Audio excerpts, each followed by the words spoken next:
bagundi abaluminati tokkirizibwa kwegatta ku mukazi mirundi egyo.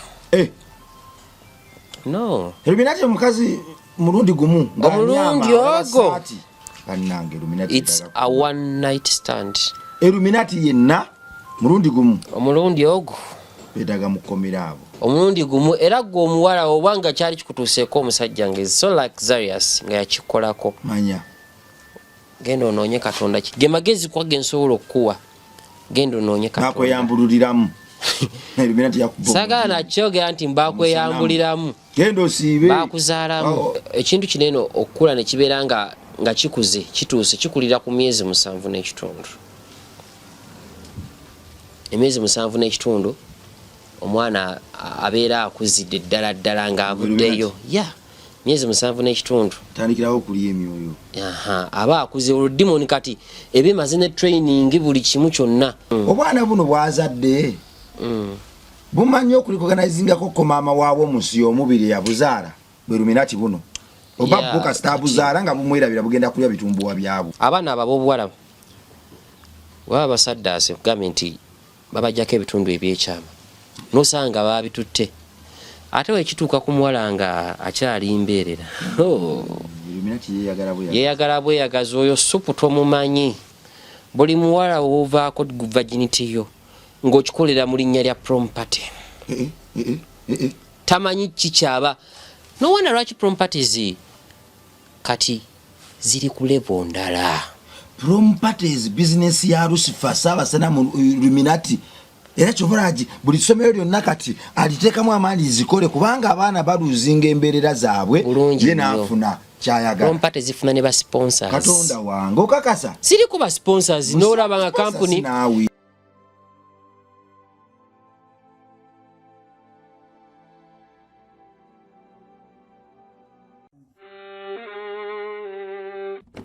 Sebo, nyabo, mwana wa Katonda wenna ali eyo. Eno yera Bongo Charity Foundation. Tukola art for charity. Nga tuyita mu bitone ebyenjawulo omuli okusiiga n'okukuba ebifaananyi, okutonaatona ebisenge ne art.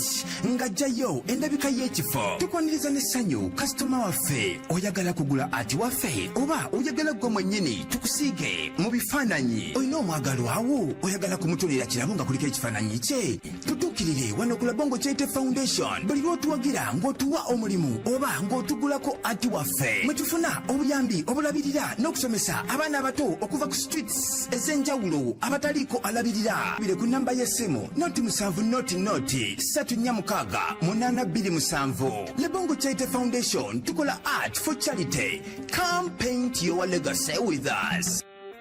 Laba fe abakulanga tetulina waddinaka piira ka gaali mu lujja lwaffe bwatuyimusa n'otukwatirako ate naffe netugula ku mmotoka. Ffe abaali bayuliise nga tuli mbulere bwe wajja n'emikono gyo n'otugattagatta nga tulaba. Tewatwebasa, tewatuwunza, wabula buli ddaala lye wateeka ku mubiri gwaffe twaliwo nga tulirabira ntutegeera bulungi. Tewatujja wala. Era ekyo wakikola lwakwagala. Nga bwe wakikola ku ffe taata we tukusaba n'olwaleero oyogere bwogezi kigambo. Sirimu awone, sukaali awone, kansa awone. Oyogere bwogezi kigambo. Abasibe mu kkomera bafune eddembe lyabwe era baddemu basimayiringe nate. Tukusaba Mukama taata n'olwaleero nga bwe wakikola ku ffe oyogere bwogezi kigambo. Emitima egyakakanyala gitowolokoke obufumbo obuyuuga bukakkane era entegeeragana eddewo mu masakati g'abaagalana. Weewaawo amanya bampita Rimasamu oba osobola kumpita Mechanic Rabongo. Nkomyewo n'olwaleero wadde nga nyongera okujjukiza nti bakama bafa Tumana Bongo Charity Foundation tuli mu kuzimba ssomero ka Mengo, tuli mu kusereka tuli mu kusereka updates z'okusereka zisobola okuba nga ziruddewo naye mulimu gw'okusereka bagukwata mpola kuba butimba kola ki so tuli mu kusereka. Tusuubira ndowooza ku Saturday oba Monday oba Sunday okuba update y'essomero we lituuse olwo notandika okusereka craft tuzimbe ne rooms z'abasomesa mu ngeri egenda okwesa Katonda waffe ekitiibwa. Tugamba ki gwe mwana Katonda ali eyo kyoyina tukolera kiri kimu gwe tuweeyo kalimu tukola entebe zino ezo mahotel craft antique chairs craft chairs ezo zonna tukola ebisiige tukusiiga nga bwoli wootero yo gwe gituwe ngeri ku zero fe tugikukwase ngeri matiribona ngeri ku nobu fe kyoba tukolera kiri kimu gituwe ngeri ku zero ogandi contract njibawadde fe tugenda okugikuddiza ngeri bweti kakati akasenta ako ke tugenda okuyimiriramu okwongera okugabira bannaffe donation okusomesa abaana baffe b'eggwanga nti talina kubeerawo na kumuwa ze tugenda okozesa okutambula amawanga okutambuza enjiri ya Kristo n'okulaga nti omufirika asobola okuyimirirawo nadonatingira ku muzungu.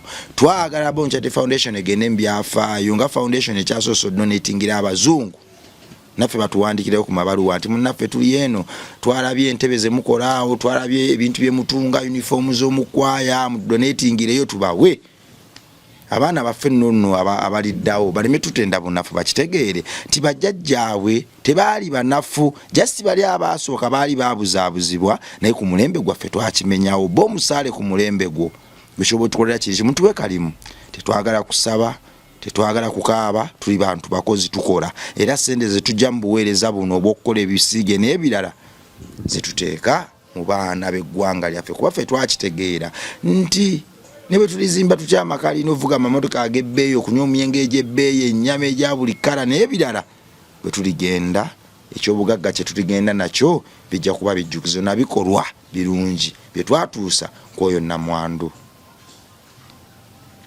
Gendako mu Matthew 7:7 osomewo olunyiriyo ndukuwadde lujja kukugumya gwabuusabuusa era atangatanga kale omukulu sebo obulamu si bubi embeera eri bwetyo nga omanyi ebya bulijjo nti Katonda wamala okuteeka omuntu ku nsi nayonoona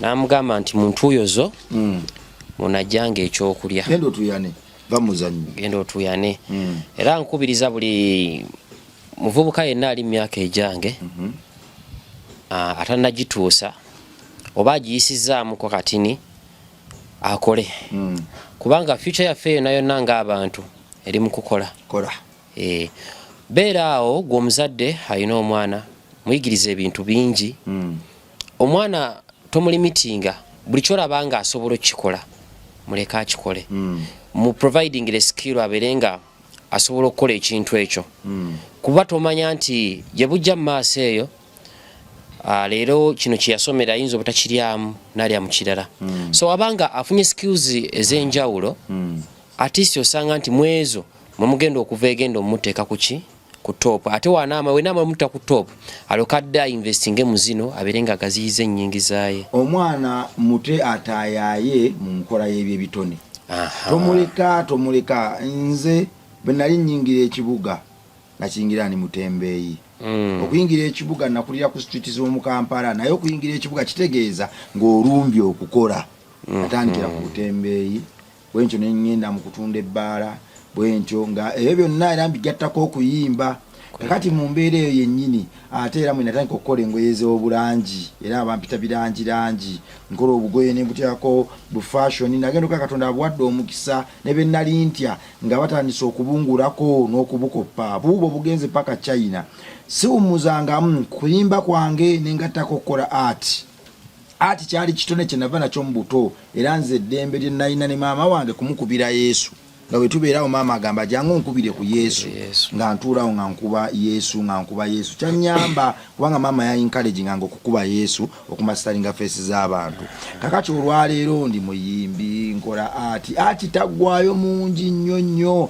ate nkwata microphone okuinspiringa abantu okuinspiringa buli kadde weetaaga amagezi amapya n'ebitone ebirala omwana muleka ataayaye kintu ekyo kituufu nnyo okubanze kati esaawa zino obulamu buli nnema netuuka point nga bunnemye ndyesigama tibugenda kuna naye ndyetunulya neŋŋamba kiki kyensobola okukwatako wano kuba esaawa zino nange ng'omuntu nali nnyingira Kampala natandikira Nakasero nga ntunda miyembe neetikka aye natandika namukwetikka nga neetikka enfuluusi ezo ensawo za karoti ezo miyembe n'ebintu ebirala bingi nga neetikka so mukwetikka okwo mwenava already nainamu talent ya music nentandika okola music okumusoma rather naye nga akasente kenzije nakasiro kekakola ki kekansomesa naye nga nakasositiddewo okugira gundi era nentandika okuba ebivuga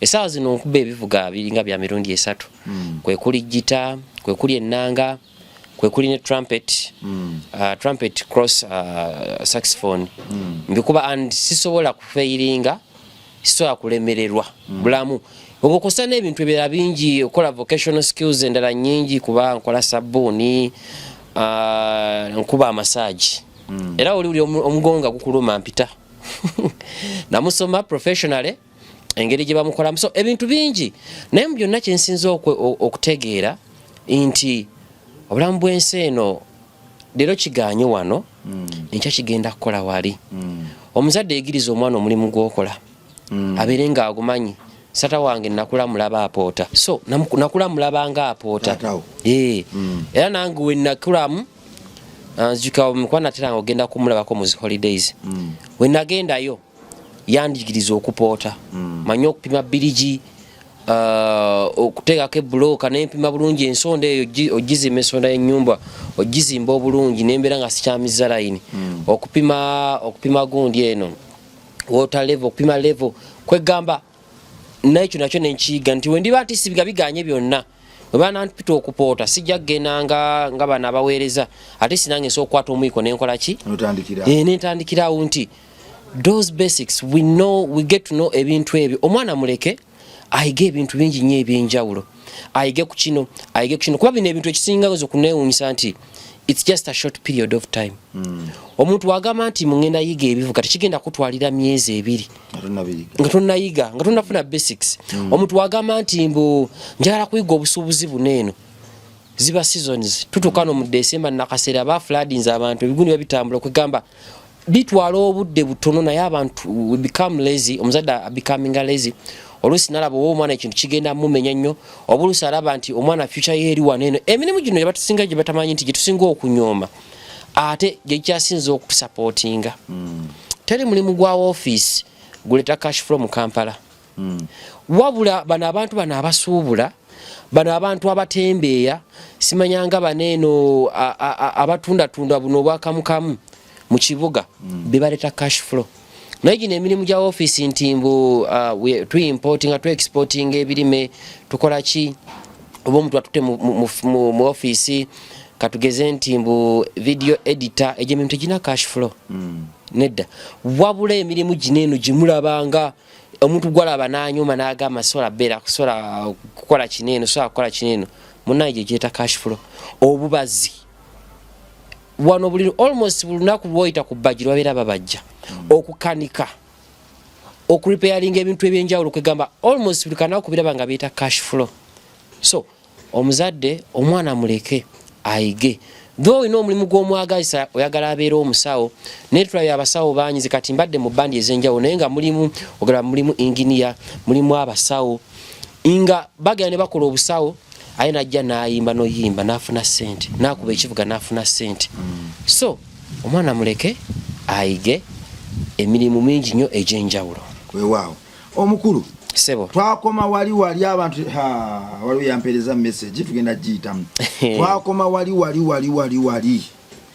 beeruminati engeri gye balyamu engeri gye bakuŋŋaanamu n'engeri gye bazaalamu engeri gye bazaalamu tetunagyogerako wabula engeri gye bakuŋŋaanamu omwezi ogwo bwe guva babanga bibe ebibe bino bye twalabanga mu firimu bivampaya era simanyi banabo bakola amannyo ne gamira ageeno kubanda ba vivampaya bimera amannyo naye nti omwezi bwe guvaayo Illuminati bw'omusanga mu kkubo muviire ajja kukuba akutte era butereevu amaanyi g'abawulira nongamba nti bayisaawa 6 ogw'emisana Illuminati baba bakola ki bali mu kulya wabula nongamba ebintu bye balya obwana obuvuddemu balya ensonga z'abakyala balya endira z'abaana balya enkwaso n'okulya ku bintu nga ebintu bitasobola kukwatwako naye ate nga tubifiiringa ng'okutya nti omuntu yenna Illuminati nga anakweyagaliza oba nga anakweyagaliramu gwe banga otya bagamba nti owaaye genda ko wano bannange entembo ejja kunnuma bannange tofaayo gezaako kino bannange embityanze sibisobola Illuminati olwo ng'omuwa mmere Illuminati ekintu kyakyasinza okulyako ekirala nga kyo akiryako bwafuwa n'oluwa kwe kwegadanga okutali official oko kwennyini era nga wokyogedde okutali official oguze malaayawo oli musajja mufumbo okukuta olwo Illuminati nga asalako ayambala akataawo akwata fooko okutta omwana amawana ago maama yeebase ne mutabani we taata yeebase ne muwala we byengwala ebintu ebyo awo nawo naafiidinga omubiri gwa Illuminati guba gukula olwo omubiri gwa Illuminati gukula ate nga tunatandika program n'akantu kenjagala nzijukizeeyo abantu waliwo ababuuza mu comment section nti Katonda ono lwaki aleka bino bidemons otufufuggaza naye abantu nabagamba ebintu ebisinga biri mu plan era Katonda alina ensonga ze.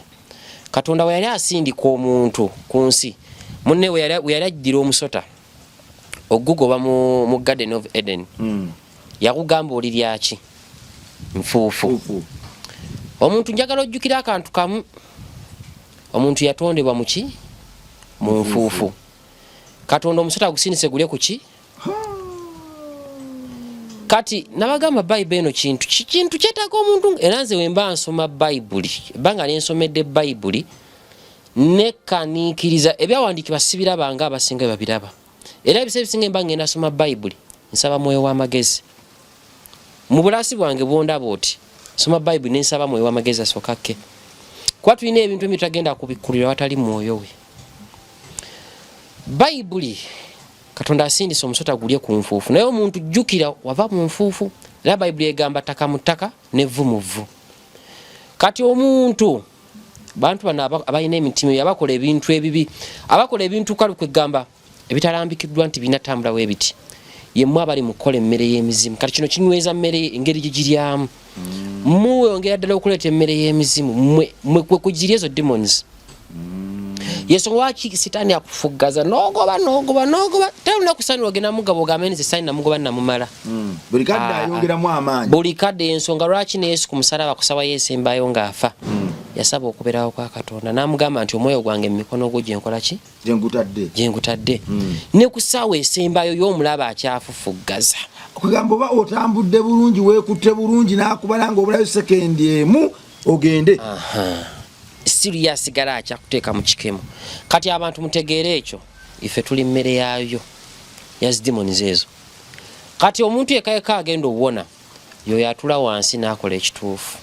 Kaakati wano nawo wakulu watugambe nti waliwo ebbaala wano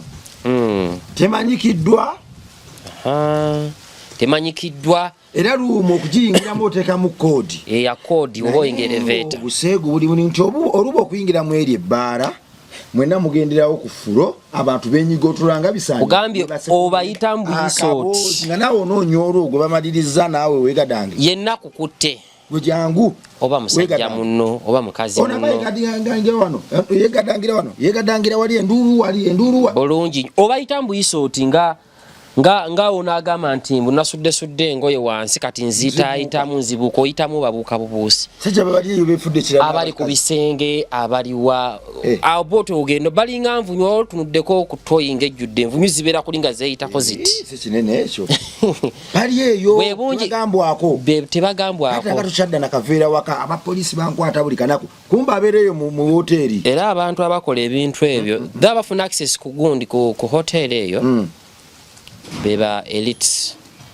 Nkoze ekigambo elite ntegeeza abo abalina eri classification ya waggulu era omwo osanga ne bano abatakyafa era ng'obulamu bwabwe bo basinga kugambye basobola obbeera eyo ekintu omanyi Illuminati n'ogingire kuwa ebintu bingi anda ebintu ebyo batebikuwadde oba wazaalibwa nabyo nga we nabagambako nti about my special gifts zenina nti however much I tried zasigala zihauntinga nga tezigenda kuba nali manyi zajja olw'ekiseera kye namala nga ndi wamu ne Katonda we nabeera mu maaso ge we nabeera kwa n'ebisaayo nasabiranga kusiiba tugenze ku nsozi tukoze tutya ng'oli Illuminati no before nga sinabagenda nkukata okunyumiza wabugwino oyingira mu Illuminati kaseera we nagamba nti kati byakatonda mbivuddeko wava mu kusiiba mugenda ku musozi era abantu bangi abasinga okugomanyi Katonda ono tumutegeera nga tumugeraageranya ku mbeera zaffe ez'obulamu kumbe ye atugamba nti si mwana wa muntu era entegeera ze zisusse kuz'omwana w'omuntu ogenda ogeraageranya Katonda olw'okuba nti n'osaba omwezi n'olaba nga bannayo ebintu bikyukamu ebintu bikwa n'ogamba Katonda akola sizoni nejja ng'ebintu bitabuse ng'owulira ddala yo pushi nga wuya newoba osaba wuya tokyajjuzibwa fukamira n'ogamba nga mutuufu waliwo omuntu w'osaba ng'owulira emmeeme yonkalu ng'owulire kazete there is not that grace nga grace eyo teriiwo n'ogamba naye notandika obuusabuusa Katonda kati abasingayo tugeraageranya Katonda wetumutwalira tulabanga obwavu we buba webuli nga bunnume Katonda layi katakola kya Katonda si mutuufu Katonda aliyo kantandika omubuusabuusa tandise okwegeziwaza kati nange bwentu bwe nnali emmeme yali ekaze nga ndi muyontanga ekisa kya Mukama tekikyaliwo konze kangize ku Illuminati naye nzijukira nga mbagamba mu episode yange emu ne mbagamba nti omuntu ali mu kitangaala watamala yingirako mu kizikiza tagenda manya nti ali mu kitangaala kanko ekyokulabirako embwa waliwo tulina ekyo tuyita wild dogs embwa ez'oku nsiko embwa y'oku nsiko nga tennava ku nsiko ejja lowooza yembwa yokka kikika kyembwa kyokka kyokka ekiriyo mpaka embwa nga bagijje mu nsiko ne bagiteeka ewaka ne batandika ogiteeminga ne batandika ogiyigiriza nti embwa y'ewaka ntandika okuggonda era embwa y'ewaka nga tennaba kugendako mu nsiko tejja mmanya lwaki eba erina obbeera ewaka lwaki ensiko si nnungi gyeri abasinga ababaddeko abayizi mukimanyi nti embwa enjizzi eyawukana nnyo n'embwa etali njizzi zaawukana so naawe omuntu ekyo ekintu ekyo abasinga mugenda kivunwa bubi naye ategeere kuba sintu bye twogera wano buli omu message ebeera ya muntu oyo ate tudde wano maye kati nina okudirect era kituufu waliwo yagambye nti mbolusi tugira ne tutwala wala ate yaŋŋambye nti kati ate yasembyeyo yabadde fiti za direction tudde wano Beeruminati bano bazaala batya so kati Beeruminati okuzaala kati awogenze ku field gye nalimu wali muzaazi wali okula mu ddwaliro lya Beeruminati kati nze saali muzaazi wabula I was responsible okulaba nti bazaaza okuzaala kwa Beeruminati tekulinganga kintu kyonna ku nsi tekulinganga kuzaala kw'omuntu ono omulamu alina flesh kuli okuzaala kwa njawulo era nzijukira nga mbagamba nti dimoni zonna eziyigganya abantu si be bamalayika abaava mu ggulu ezo dimoni zeezi zitusumbu ezikola ki be bantu be baana abaazaalibwa mu bantu nga malayika zimaze okukka wansi ne zoonoona n'abantu kuba baziguba malozigo okuva mu ggulu kiddemu kigende mpola demons ezisumbwa abantu bemuwulira nti mbu demons bana zibasamira zonna eziri mu Illuminati ezisinga zibali mu kusamira esaazo ezo be bali abaana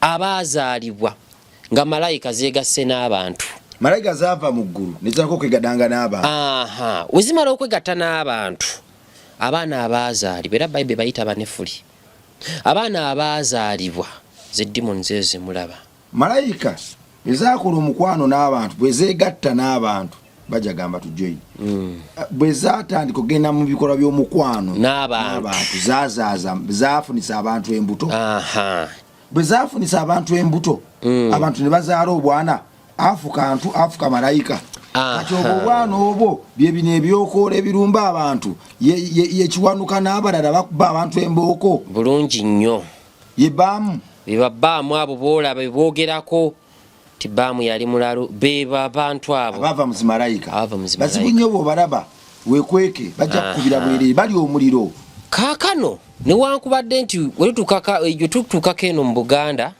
nti banansonyiwa abasamize nti gine emizimu eguna esinga zibasamira zikiwanuka zaani kati ate abo ati munaye bayinza okugamba mba tumanyi njagala nnyo okurespectinga buli muntu kyakkiririzaamu tugende maaso naabo kati abo zikiwanuka zaani nabo babazaala nakikunyezeza omanyi kale katugende mu maaso naye abasami zaabo gundi zaabwe ezo era dimoni zino zo ezimala okugina nazo zatandika okukola ki okuzaala kati bamalayika n'abantu bazadde obwana buno obwana bw'ekibi kati obwana bw'ekibi nabwo bwafuuka te nabwo ne butandika okuzaala kati obwana bw'ekibi tebwafuna mubiri tebwafuna mbeera kitangala ky'abamalayika bwafuna ekintu kyabwo matirio yabwe endala yeno bawampewo gye bayina butambulira mu bbanga n'owulira teke kuba tolina kyokoze ensonga lwaki nagamba nti levo za bino ebintu tezenkanankana kiwanuka weeno mu Buganda gwe tumanyi wano eno ate tuka mu gundi zonna eziri global international ayina amaanyi ge gakuma talina bwegwatenkanankana wetuuka era bano Illuminati bo bakigirayo ddala oba zikawuti zikigirayo ddala ne ziragira ddala amaanyi ago ne ziba gradinga kati nze mmanyi grade zaabwe nti kiwanuka amaanyi gakoma wano eno baamu gakoma wano eno simanya kawumpuli gakoma wano eno ya levo zaabwe tezenkanankana era nze omusamizi wagamba okundoga oba ali mu kuzannya aba asaaga busaazi kuba kati nze amaanyi ge nali exposed to bino byamasabotis literally nothing kwache njogerako nchime that is literally nothing anja kutwale wa lwaso nedda ekyo tekirina buzibuze kati that is nothing kwa banegezezaamu be bangi ne bavanga bawenyera bya bo bakitegeera akucheckinga muna banga ancheckinga muna akiraba era wembanga nga nsobodde so no mugamba yeke nyini gyabagenzo okusamirira okunsika ne mugambira nti munnaye wandikirese kino ejja kufa ejja kuma era kenyini kwa mulimu abalaba obubonero mulimu abalaba obubonero anti kiri kinagambe kiriwe sibanga tudde mu Illuminati to mistakening ebintu bineeno nakugambye tulina ebirabe twazaalibwa nabyo nga either oba gwe mulimu abantu abamunga Katonda ya aine ekintu kyeyabawa nga yawa Sulemani yasinza Sulemani yafuga emizimu egisagala gamba nti yasinza kuba tate yasinza mizimu Sulemani yakozesa emizimu egy'enjawulo naye ate nga maaso ga Katonda kyamurecognizinga era Bible ina weegambira nti ani oyo Daudi bamugamba nti yatuuka nasemberera Saulo yali amuyigga mugere munonyo olunyiriro olwo yatuuka nasemberera Saulo ng'asobola okumutima Saulo nga yeebase kitala kiwummuza bali ne bamugamba lwaki tewamutemye n'agamba nzaani ayinza okugalulira ekitala oyo Katonda gwalonze era yakyogera n'agamba oyo bamutte eyamuwaaga amagezi nti lwaki tewamusse yagambirawo oyo bamutte kiraga ki Saulo yakola ebintu bingi n'ava Katonda naye Daudi yagamba tekisoboka gwe muntu gwe mwana w'omuntu olina buyinza bugalula mukono era oyo muntu Katonda gwalonze kati mulimu abantu Katonda be yalonda oba kiki alina omulimu gwe gwamwagaza mpaka nga gumaze okutuuka nga gumaze okuggwa Katonda alyoka amuggyako omukono era Saulo omulimu gwe gwaggwa mu kuba nti mbu Daudi asituka okuba kabaka ow'amaanyi Katonda alyoka atwala Saulo kati onfunye mulimu ebintu ebimu Katonda byakuwadde ebitone byakuwadde nga newoolikola otya nino oluyimba lwe nayimba lwe nawandiika luyitibwa ekisa nti newoddawa nga Katonda kyakutaddeko ekisa ng'agamba alina kyayagala omukolere newogaa n'osamira emmandwa mmeka agenda sirukuwalula akuzzi wano wayagala okole ekintu kye kiyitemu awalyoka akugjewo tudda wano Illuminati bazaala batya so Illuminati bano okuzaala badde nkyakunywera ku bannefuli bali bamala ozaala nti kati abanefuli abo bamala bazaala Katonda n'alabanga mu butuufu waliwo ekintu ekipya ekitondeddwawo jjukira omuntu olina amaanyi g'obwa Katonda osobola okutonda ekintu era ekyo ekintu ekyatondebwawo Katonda tegaali maanyi ge kukiteeka ku nsi era kyali mu pulaani ze newe kimala okutondebwawo n'agamba nti mmwe mbatadde wansi era bye baateeka wansi magombe abanefuli ne babateekayo ne zino zimalayika ezazaala mu baki kati kyawula abanefuli ku zino zimalayika zo malayika ziri bound tesobola kusituka kuvaayo zikwatiddwa tesobola kujja kuno ziri ku njegere tesobola vaayo omuntu omu yekayeka atali ku njegere ye bwene Lucifer alisama sanamu emunyenye y'okumakya mutwe gubi oyo yekaya asobola yekaya akyalina kubanga ye mulangira w'ensi eno n'atayaya bayibuli ekyogera bulungi nti omulangira w'ensi eno emwogerako omulangira w'ensi eno yawewa obuyinza ku buli kimu kyonna Yesu wakino yali akema Yesu yamugamba buli kimu kyonna ekiri muno ebyobuga byonna asobola obbikuwa kubanga abiinako obuyinza ekyo saagala mulokole okyerabire tudde eno tugamba sitaani tolina ki manya talina buyinza ku mwoyo gwo naye ebisigadde muno ku nsi Yesu ng'akyabikozesa okumanipulatinga abantu so kati bamaliriza okubassaayo kati bano abanefuli bo balina olukusa basobola ovaayo mpaka ku lunaku oluli eri ne bagenda obbasalira omuki kati bakyataayaaya bali kuno bataayaaya era omulokole waasabira n'amenya emizimu egiri mu miti emikalu egiri mu nsozi egiri ku mayanja kuba buli dimoni erina weefugira wali yeefugira mu lukalu wali yeefugira mu nnyanja wali yeefugira mu migga zifugira mu bintu bingi nnyo ebyenjawulo mu miti emibisi emiti emikalu I remember episode zaffe eziyisemeka nanyonyolako ebyo ebintu zifugira mu bitundu ebyenjawulo kati okuzaala kuno kubaawo kutya dimoni eno dimoni zino zibazaala baba betugenda oyita abanefuli bwe bajja ku nsi baba beetaaga okuddamu ne bakola ki ne bazaala dimoni z'endala sisi nti zino ate malayika zennyininyini originals abaava waggulu bali bounded tebakyasobola kuvaayo kujja kwegatta na muntu ate omuntu tasobola kkirira amagombe eyo na mubiri gwe tekiriyo teri akkirira wansi mu nnyanja na mubiri gwe omubiri oguleka ku nsi mwoyo gwe gugenda ate omwoyo ng'omwoyo tegusobola zaala awatali muki mubiri kati nkwoterera ku byama mwemulowooza lwaki okuzaalibwa kwa Kristo bandigambye nti malayika yeyamuzadde lwaki muntu yeyazaala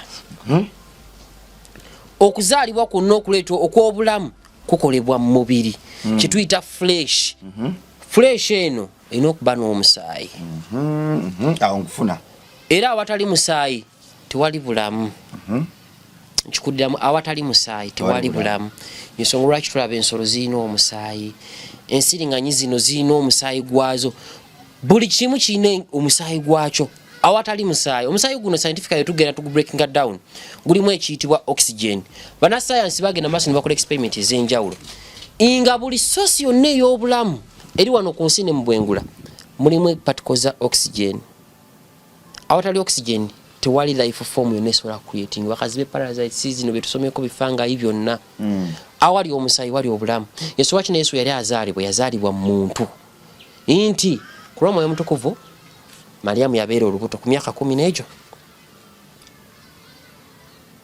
mugende abasinga mulina ebintu ebitamanyi musome bulungi abakola Bible theology bategeera bino ebintu these facts that's why tubabi exposing abantu ku myaka 10 n'egyo Mariamu yali akuna olubuto bali tukimanyi kati theology wa Bible nagamba twasomanga Bible tugisomera ddala okugiyingira munda inti wale ancient scripts zibatatekanga mu maaso g'abantu kumanya buli omu kumanya okuleka abo ababanguse mu kibayita okusoma Bible ne mugikuguka okusoma ancient scripts so era bwe kiri nti ku demoni zino okuzaala zeetaaga muntu kati kino kigenda eri abawala abakyali myaka egizaala babeere so conscious kubanga omukazi spiritual meaning y'omukazi njafuna olunaku njibanjulirize nti omukazi mu spiritual world ali so productive bamulabanga olusuku lw'amatooke oluto olwakasimbibwa oluriwe luti esawa yonna ensukuse neevaayo ate buli nsukuse evaayo omanya eryo ttooke yensonga lwaki no wonder why balwanirira nnyo muwulira abakazi bali so oppressed teri kintu kyasinze kulwanirirwanga ddembe lya mukazi mu nsi kuno nabakuba embooko babakubye emboko sajja beeyisa bubi naye nga ate n'abasajja gye bali abeera oppressed. Waliwo omusajja gwe bakuba bamukuba omukazi amukeera banga ngoma. Nze nabeeranga ewaka nakunyumiza I was sexually harassed. Bankozesanga omukozi waka.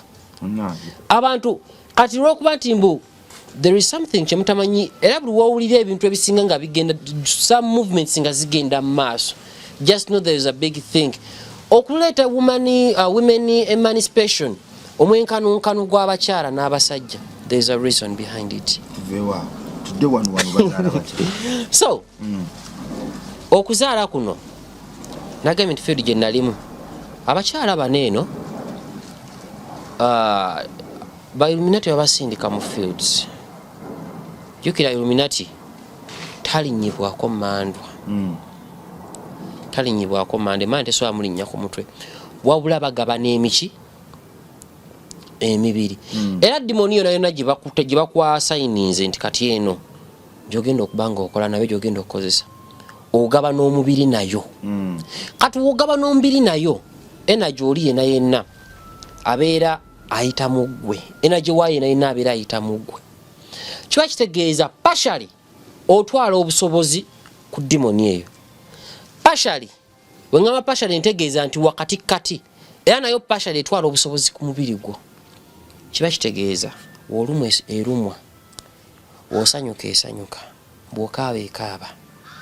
Kiba kitegeeza weewulira obusungu bwewulira bwokola ki bwowulira otwalako ekigera ekitundutundu ku kigera kyayo. Era kiba kitegeeza nti wemba ndi mu nsonga z'omukwano essanyu lyenfuna nayo partially erikola ki erifuna. Yensonga lwaki demoni zejjumbidde okubeera mu bantu nti efuna ku ssanyu eryeki ery'obuntu. Era etuuka ekiseera ng'erowooza nga muntu bwe wandirowoozezza. Era nti ensonga kyosanga osanze omulenzi abawala omulenzi akwanya omulenzi alina ebigambo ebirungi gamba the guy is nice ali gentle ebintu byayogera aseducinga kwaganga ogamba mutuufu sobola mwewala ono omulenzi akuyimbira akoze ebintu bingi nnyo bisenzesenze meme you sing this is the perfect person. Mwana ngo oli awo tumala ogamba mulenzi ramala okuneebakako. We did it once kwafe bagundi aba Illuminati tokkirizibwa kwegatta ku mukazi mirundi egyo. No. Illuminati omukazi mulundi gumu omulundi ogwo. Illuminati it's a one night stand. Illuminati yenna mulundi gumu. Omulundi ogwo bedaga mukomera abo. Omulundi gumu era gwo omuwala obanga kyali kikutuuseeko omusajja nga so luxurious nga yakikolako. Manya. Genda onoonye Katonda ge magezi kwage nsobola okuwa. Genda onoonye Katonda. Nakweyambululiramu. Illuminati yakubo. Sagala nakyogera nti mbakweyambuliramu. Genda osiibe. Bakuzaalamu. Angati yafuna lubuto. Embuto zetufuna size zino it's not these zino ziri physical. Ezizimba nedda. Gomanya munsi y'omwoyo essaawa ewazaala abaana b'otamanyi. Illuminati oluba ogenda naawe mukwano abakuzaddemu. Olubuto teruzimba lusigala nga bwe luli kati obwana bukula butya. Teruzimba. Kati nkyakujjira. So obala okugaba n'obulamu n'omu ne demoni eno kati amufuuse muntu atya nga amaze okwebakako nedda ng'ebisoko wano nkyakunywera engeri gye bazaalamu. Kati omusajja woogenda mu nsonga ez'abakazi ensonga nedda ensonga kale ez'okubeera n'omukyala woogenda mu nsonga ez'okubeera n'omukyala obeera n'omukyala oyo energy akuvaamu nayingira omuki omukyala energy amuyingidde omukyala oyo energy ow'omuntu nga ggwe nti omuyiyeemu enkwaso zo. Kati enkwasa ezo nayo ziinamu spiritual energy ow'enkwasa ezaki eza demon. Kati omukazi ono ensonga lwaki bakibagambye nnyo abantu abasinga nti weegatta n'omuntu oba omufuna that spiritual connection. Abasinga bagamba ebyewaabwe byegatta n'ebiki negujja bagira nti era ensonga lwaki omukazi gwe weebaseeko kyangu nnyo okukuloga. Omusajja aleeyo omukazi gwe weebaseeko kyangu nnyo. Omukazi watagenda asobola kukuloga nga teweegattako naye. Asobola okuloga omwagale ne kigaana kubanga teweebaka naye the moment omugenda mu nsonga ezo z'okwegatta ajja kukuba eddogo oli uli mama wali ali kubanga toyina excuse likwatirawo direct ogw'emibiri ne mwoyo mwakola omukago tuli wano bazaala batya kati omaze okwegatta amaanyi ganeeno gaba gakuyingidde ageruminati gayingidde omukyala kati gwe gayingira ganoonyezaawo the other spiritual side ku ye era spiritual energy ni weegatta n'ey'omukazi kayasi bazadde amaanyi ago ge geetondawo we gafusinga ne gavaamu ekitonde guba tobifiiringa omukazi tolina kyofiiri waliwo abakazi ababeerewo nagamba mpulira nga ali olubuto mpulira nga yagalosisiri lubuto olwakati kakula eri kali ku myezi 8 kagenda kati awo wofunira abamu bafuna abalina gundi abalina ethers eziri strong wenjogera ku ether abantu abasinga tulina ekintu kye recognizing oba tulina ebintu bye tamanyi ensi eno tulina ebintu oba nziyite bayibuli ina weyogera negamba ku nsonda ennyo eziwaniridde ensi eno kwe kuli omukka oba empewo eneekunta gye tutalaba nalaba wajedda kwe kuli amazzi kwe kuli ettaka kw'oyimiridde kwe kuli omuliro kuba bonna bubonero mu Illuminati bw'amaanyi nnyo akabonero ak'empewo akabonero ak'omuliro akabonero ak'ettaka akabonero akegundi ak'omuliro n'amazzi bubonero bw'amaanyi nnyo so waliyo akabonero ak'okutaano era kano akabonero ak'okutaano tebatera akagamba buli muntu ke kayitibwa ether it is the other side ey'omwoyo oba kitwandiise the spirit abantu abasinga obeera awo nina ekintu kye mbadde njogerako embaga neogamba nti kati kino kigenda nnyo okubasaba sibasobola kukitegeera abasabi omuntu n'owulira nga omwoyo gwo muyonta ng'owulira tokyajjula wano mbulamu oyinza okuba nga oli bulungi muscles kwezibiki naye ng'owulira omuntu n'agamba naye mpulira omwoyo gwange tegutebenkedde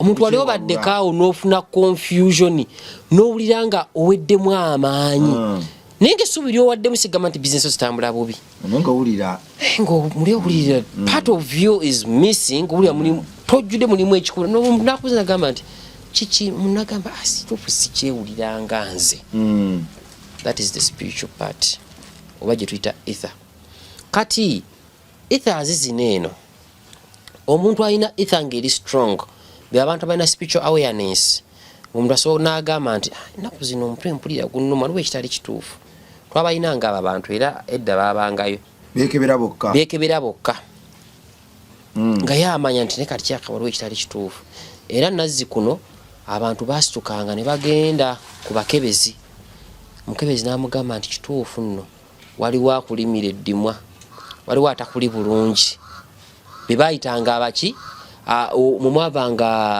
abakongozi era abantu be batyo be bakongojjanga abasamize kubanga emitwe gyabwe gyali migumu tosobola kongojja musamize nga wa lutwe nga buli kintu kigwa ku mutwe gwe so kati ethers zino wezimala okwega omuntu abalina ethers ez'amaanyi bibasobola okunotisinga nti kati waliwo ekiri wrong with my spiritual world ensonga lwaki ngamba nnyo abantu gwe omuntu buli wookera ku makya n'ogamba nze saaloose oli mu kabi kootannamanya akabi akanene ddala omuntu kikukakatako kubanga buli lunaku oloota aye nojjukira kyoloose nze buli lunaku ndoota bulaye bukyendose buli lunaku nkijjukira kati abantu bwe batyo ebinati tandoosangako kubanga nabo ekyokulota kyange kibaali banjagalako ebyo nabyo njabyaniveiringa mu maaso lwaki why was I picked the abilities I had lwaki baali banneetaaga nnyo why were they so much in me era essaawa yonna nakati kyemanyi babeera mugundi mu view section babeeramu nga balaba gundi zineeno but they can't get me because manyi kyensobola okukola ne banfuna manyi kyensobola okukola ne batanfuna ne batandaba nakundaba bazaala batya so okuzaala kati okuzaala okwo omukazi omuntu ono maze okwegatta naye the other energy has flowed into her. Eri munsi y'omwoyo omwana atandika okukula. Energy efusinga. Lucifer kakula. Akula. Omwana akula. Eventually. Pa ku time ya birth. Omwana n'avaayo. Akazaliya ku myaka emeka? Myaka nga 5 njovu. Kati obudde ku nsi y'omwoyo ate bwo butambula mbulala. Ekintu kinene okukuliramu kitwala ekintu kinene okukula ne kibeera nga kikuze kituuse kikulira ku myezi 7 n'ekitundu. Emyezi 7 n'ekitundu omwana abeera akuzidde ddala ng'avuddeyo. Myezi 7 n'ekitundu. Tandikirawo okuliya emyoyo.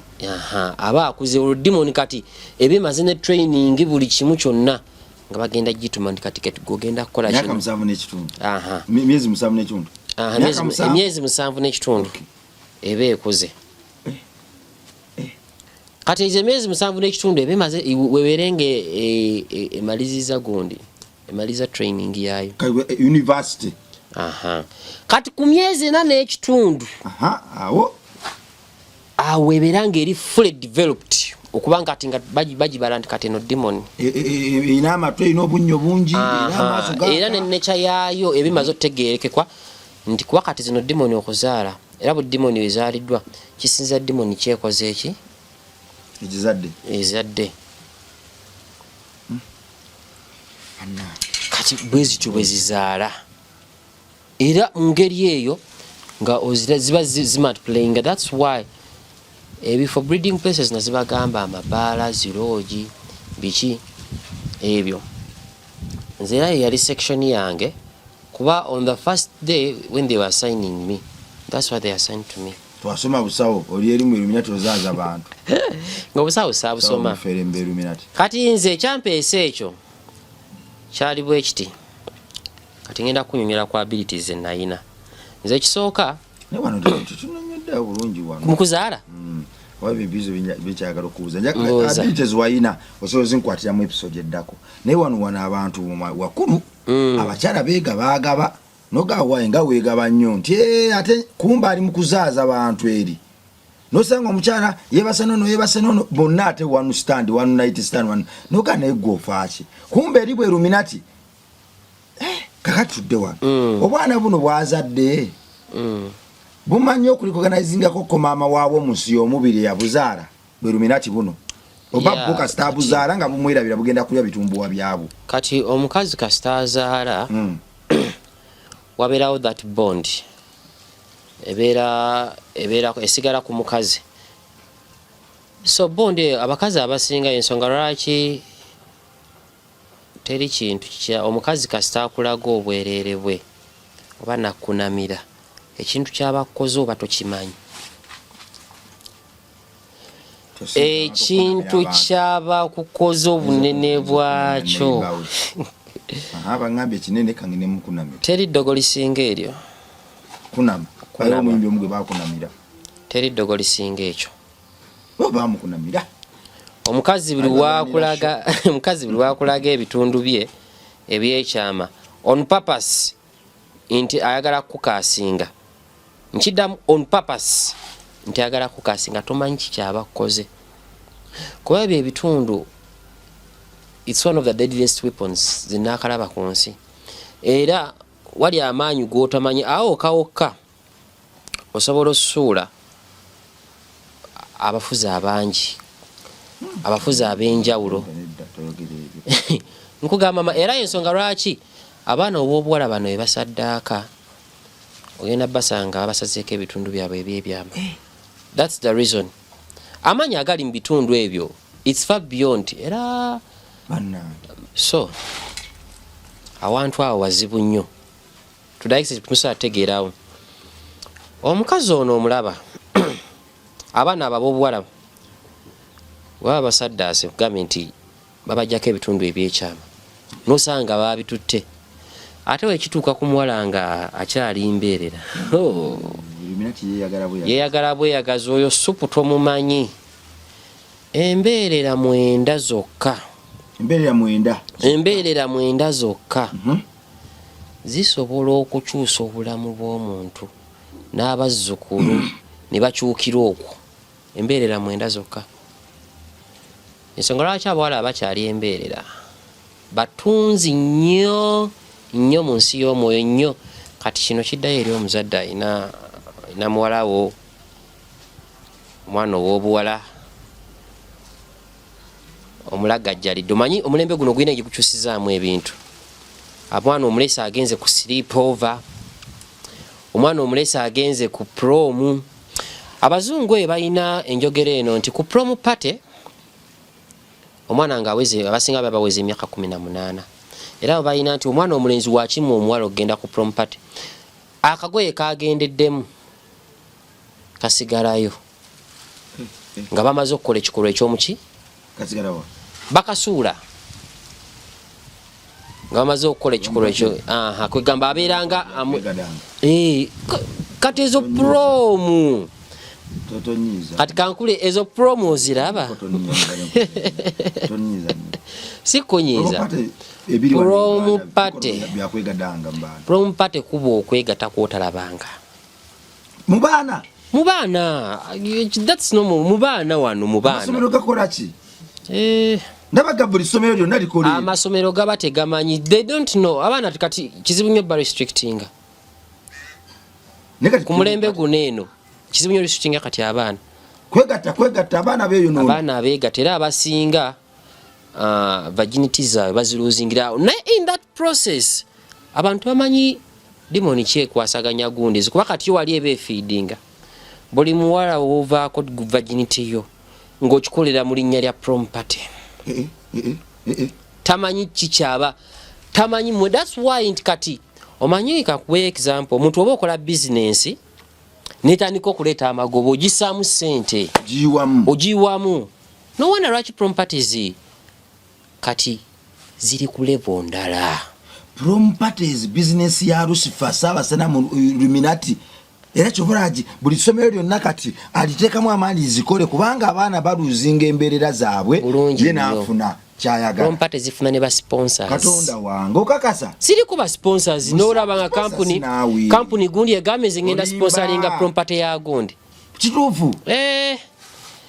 Gwe kyoba omanya kati luli era abaana prom party bwabeeranga abagalidde mu karuumu ne mukusalayo ka cake.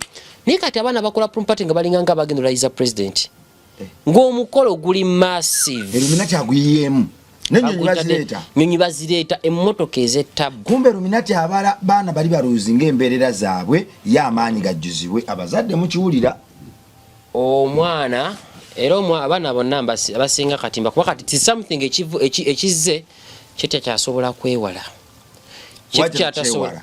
kyasobola kusangulawo. Lwaki tetukyewala? Ensonga yino lwaki saazi kizibu nnyo omuntu okuvaayo n'agamba nti kati prom party mu ssomero lyange sibyagalamu.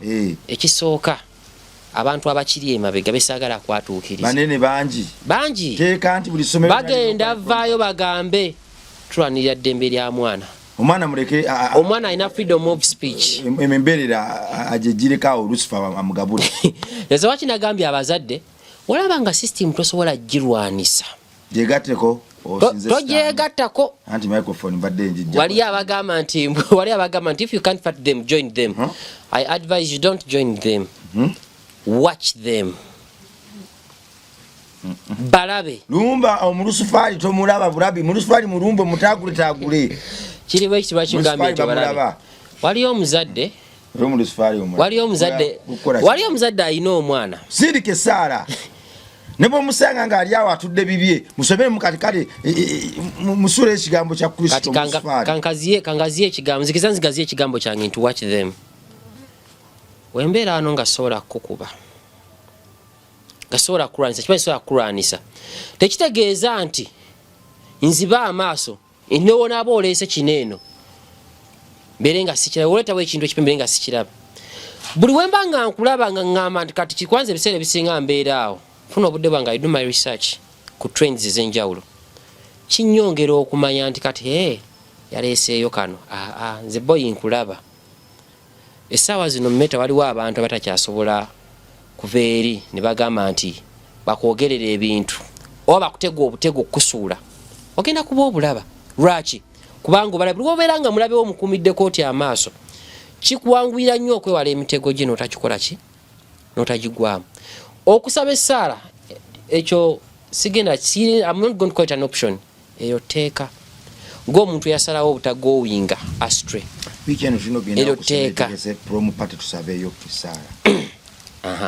so bazitegekadde prom party ebiseera ebisinga batera zikola nga abaana bagenda towards kati abaana bagenda okugira gundi lwakati kyakyuka luli edda twakikola nga omwa munaatera okukola ebibuuzo byammwe ebimaliriza nga mukola prom nga mukola prom naye kati osoosanga prom ng'eri mu first term osoosanga osogisanga wakati ekitegeeza ne buno obwana bwa P7 nabo babukolera prom party bakola prom obwana buno bwa P7 buno nabwo dho kati nti eyo trend yo tenabagendayo nnyo kuba kati abo emyaka gyabwe abasinga tebanna bakigira nnyo zezajjanga Rivers party Rivers party nebazirinyisaamu eddala Lucifer n'agamba kino kinafunafu kati njagala wano mweno ne tugamba prom parties era oba weegenza waliwo omuze ogugenze gujja gukula muze ekyogwo ogwa Halloween obikokorokokolo olaba abantu waliwo kyali eyankubira kyali wange si kyali wange mumanyi kale omumanyi beta tugenda ku Halloween Halloween beki mujangu ngenda kusasula tugende ku Halloween ngenda okulaba Halloween bikolako gogo bitu bya bikokoro bantu bitisa bantu bine ebinyo ate nga ntwala mu Halloween ife wano omuddugavu tetuyinangako mpisa yajjaguza Halloween naye Katonda kiyateeka muddugavu bannaye Halloween wanene nyikuza yafe gitwali tugikuzanga olunaku lw'ebimenke byebizimuzimu kiteke mu Luganda Halloween olunaku lw'ebimenke bizimuzimu Halloween aye ne mukisooka ddala erinnya teryali Halloween era bagenda okituuma Halloween nga after Hollywood ng'emaze okufuna ettutumu olunaku ne balukyusa ne baluyita Halloween naye olunaku olutuufu olwo lwalinga Halloween teyali Halloween balukyusa bukyusa kuba empisa yava mu bazungu era mu myaka egyedda olunaku olwo bo baali batadde originally